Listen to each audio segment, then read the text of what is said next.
ഗുരുവായൂർ അമ്പലത്തിൽ നമ്മൾ പോയി തൊഴുതിട്ട് ആനക്കോട്ടയിൽ പോയ കാര്യമൊക്കെ പറഞ്ഞല്ലോ. പക്ഷേ ആനക്കോട്ടയ്ക്ക് ആദ്യം ഞങ്ങൾ ചെന്ന ഈ വീഡിയോ ആയിരുന്നു കേട്ടോ.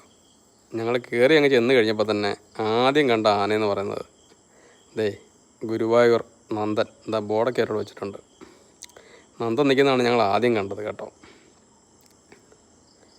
നമ്മൾ കയറി വരുന്ന എൻട്രൻസിൻ്റെ അവിടെ തന്നെ ആദ്യത്തെ ആലിൻ്റെ ചുവട്ടിൽ തന്നെയാണ് നന്ദൻ നിൽക്കുന്നത്. അതിൻ്റെ അപ്പുറം വേറെ ആൾക്കാരൊക്കെ നിൽപ്പുണ്ട്, അതിൻ്റെ പേരറിയത്തില്ല. ഉള്ളിലേക്കൊക്കെ വേറെ അങ്ങോട്ട് മാറിയൊക്കെ ആൾക്കാർ വേറെ നിൽപ്പുണ്ട്.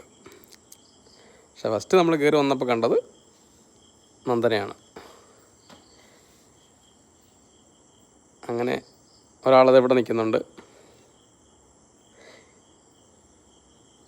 ഇതൊന്നും നമുക്ക് തൊട്ടടുത്തേക്ക് പോകാൻ പറ്റത്തില്ല, അതുകൊണ്ടാണ് കേട്ടോ വീഡിയോ അത്ര ക്ലിയർ അല്ലാത്തത്. അങ്ങനെ ഓരോരുത്തരായിട്ട് ദേവി എന്ന് പറഞ്ഞ് പിടിയാനയുണ്ട് കേട്ടോ. ദേവി അവിടെ നിൽപ്പുണ്ട് കേട്ടോ. ഉത്സവത്തിന് നമ്മൾ ദേവിയെ കണ്ടതാണ്.